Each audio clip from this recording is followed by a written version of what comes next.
Good morning, myself Sangeeta Jain from Modern Wisdom Senior Secondary School welcomes you to our online classes. Students, in our last class, we had read about importance of dates and which dates.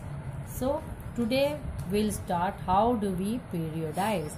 हम लोग कैसे इसको period wise में बांटेंगे. In 1817, James Mill, a Scottish economist and political philosopher, published a massive 3-volume work.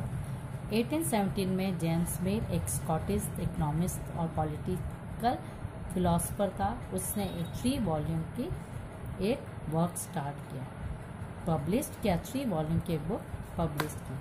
History of British India, जिसका नाम था history of British India. In this he divided Indian history into 3 periods: Hindu, Muslim and British.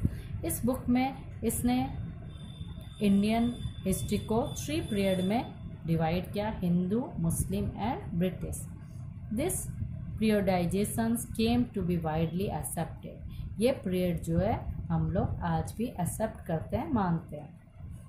Can you think of any problem with this way of looking at Indian history? क्या आप सोचते हो कि भारतीय इतिहास में इस पीरियड वाइज को देख के कुछ प्रॉब्लम्स आए हैं? Why do we try and divide history into different periods? हम लोग किस लिए इतिहास को अलग अलग पीरियड्स में बांटते हैं? We do so in an attempt to capture the characteristics of a time, it's central features as they appear to us. हम लोग इसको अलग अलग पीरियड वाइज इसलिए बांटते हैं ताकि इसकी समय की महत्व को जान सके, इसके फीचर्स को जान सके जो हमारे सामने आते हैं. So the terms through which we periodise, that is demarcate the difference between periods become important. और इसीलिए पीरियड्स का महत्व बढ़ा. They reflect our ideas about the past. इससे हमारे को पास्ट के बारे में आइडियाज़ आते हैं. This shows how we see the significance of the change from one period to the next. और इससे हमें एक पीरियड से दूसरे पीरियड में जो बदलाव आते हैं उसका महत्व पता चलता है. Mill thought that all Asian societies were at a lower level of civilisation than Europe.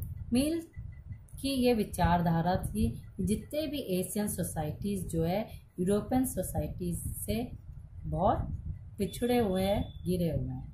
According to his telling of history, before the British came to India, Hindu and Muslim despots ruled the country. उनके हिसाब से जब British India आए थे तो ये बोलते थे कि हिंदू और मुस्लिम उस समय आपस में उनके लड़ाई झगड़े चलते थे. रिलीजियस इंटॉलरेंस, धर्म में भी ज़्यादा लड़ाई झगड़े ही रहते थे. कास्ट टैबोस, कास्ट की भी अलग अलग कास्टिज़म्स थे. And superstitious practice dominated. ज़्यादा से ज़्यादा सुपरस्टिशियस लोग थे. सोशल लाइफ, ज़्यादा से ज़्यादा लोगों में अंधविश्वास उनके लाइफ में था. British rule Mill felt could civilise India. उनके अकॉर्डिंग, मिल के अकॉर्डिंग, ब्रिटिश लोगों ने भारतीय को ज़्यादा से ज़्यादा सिविलाइज किया. To do this it was necessary to introduce European manners, arts, institutions and law in India. और इसलिए ज़्यादा से ज़्यादा ये ज़रूरी था कि उनको यूरोपियन मैनर्स के बारे में मैनर्स आने चाहिए, आर्ट्स, उनके आर्ट्स के बारे में इंस्टीट्यूशन, और उनके सारे नियम कानून इंडिया में लागू होने चाहिए. Mill in fact suggested that the British should conquer all the territories in India to ensure the enlightenment and happiness of the Indian people. Mill ने ये सजेस्ट किया था कि ब्रिटिश जो हमारे सारे टेरिटरीज इंडिया के कॉन्कर कर लिया है, उसके कारण यहाँ के लोग बहुत खुश थे और ज़्यादा से ज़्यादा एक्साइटेड थे. For India was not capable of progress without British help. ये भी कहते थे अगर ब्रिटिश नहीं होते तो भारत में कोई भी प्रोग्रेस नहीं होता। In this idea of history British rule represented all the forces of progress and civilisation, और इसलिए ब्रिटिश रूल को ज़्यादा महत्व दिया जाता है अपने भारत के प्रोग्रेस और सिविलाइजेशन के लिए। The period before British rule was one of darkness. British rule के पहले हमारा जो भारतीय इतिहास था अंधेरे में था। Can such a conceptions be accepted today? क्या इस तरह के विचारधारा आज हम मानते हैं? In any case can be refer to any period of history as Hindu और मुस्लिम? कोई भी केस में क्या हम कोई भी पीरियड को हम क्या हिंदू और मुस्लिम में विभाजित किए हैं? Did not a variety of faiths exist simultaneously in this periods? क्या अलग अलग धारणाएं हमारे बीच में इस पीरियड में आई? Why should we characterise an age only through the religion of the rulers of the time? हम लोग अलग अलग एज को अपने धर्म के अकॉर्डिंग, उस रूलर्स के अकॉर्डिंग, उस समय के अकॉर्डिंग कैसे विभाजित करें? To do so is to suggest that the lives and practices of the others do not really matter. ऐसा करने के लिए ये हम सजेस्ट करते हैं कि हमारा रहन सहन, अपने जो प्रैक्टिस है वो कोई मैटर नहीं रखती है। We should also remember that even rulers in ancient India did not all share the same faith. हम ये भी जानते हैं कि जितने भी रूलर्स थे भारत के पहले आए थे, जितने भी रूलर्स उनके सारे फेथ जो थे हम सेम नहीं थे।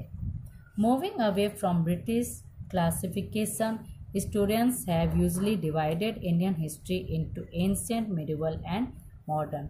हम लोग ब्रिटिश क्लासिफिकेशन को हटाए तो हमारे इतिहासकार ने इंडियन हिस्ट्री को 3 पीरियड में विभाजित किया, ancient, medieval and modern.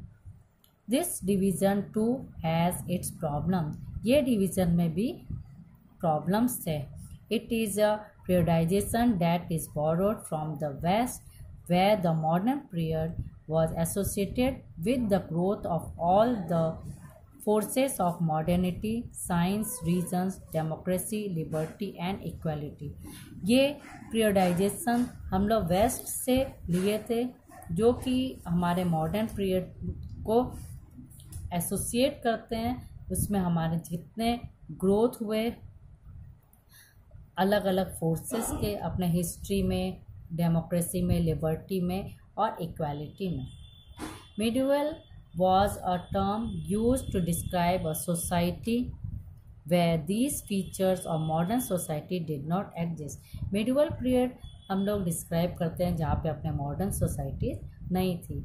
Can we uncritically accept this characterization of the modern period to describe the period of our study? क्या हम ये इसको एक्सेप्ट करें या ना करें ये मॉडर्न पीरियड को अपने आज के पढ़ाई में?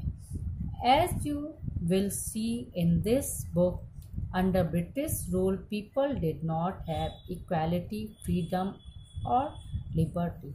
हम लोग देख रहे हैं इस समय इस बुक में ब्रिटिश के रूल में न तो हमारे में बराबर का दर्जा था, ना हमारे को फ्रीडम दी हुई थी, ना हमारे को लिबर्टी थी। Nor was the period one of economic growth and progress. न तो उस समय अपने इकोनॉमिक ग्रोथ हुए थे, न कोई प्रोग्रेस हुई थी। Many students therefore refers to this period as colonial. इसलिए ज़्यादातर अपने इतिहासकार इस पीरियड को कॉलोनियल रूल्स के अकॉर्डिंग मानते हैं।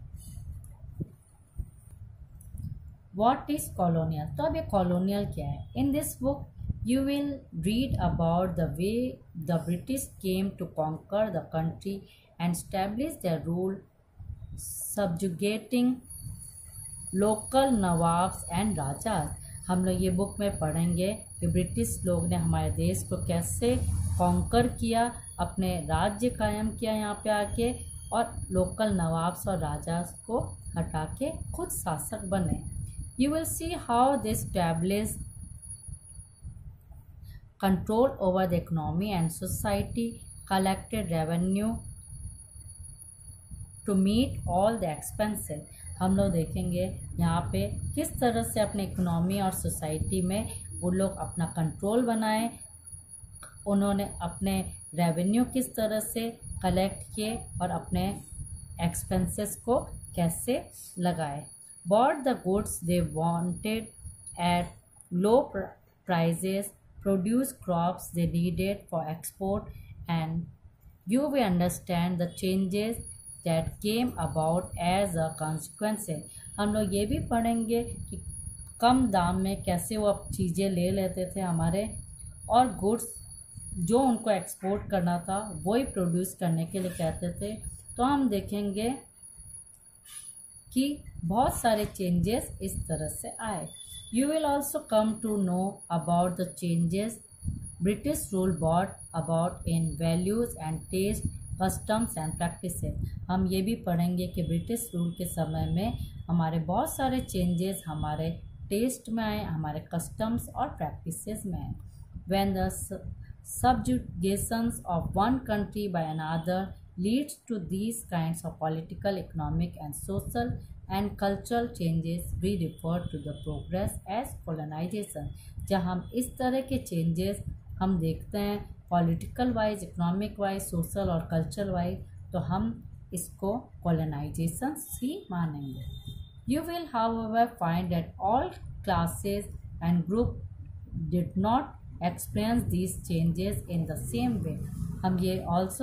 हम ये भी जानते हैं हर क्लास और ग्रुप में इस तरह के एक्सपीरियंस और चेंजेस एक ही तरह से नहीं थे. That is why the book is called A Past in the Plural. इसलिए हमारा बुक में ऐसा कहा जाता है Our Past in the Plural. हमारा जो पास्ट था वो प्लूरल था. Thank you student. Now revise this lesson. Thank you.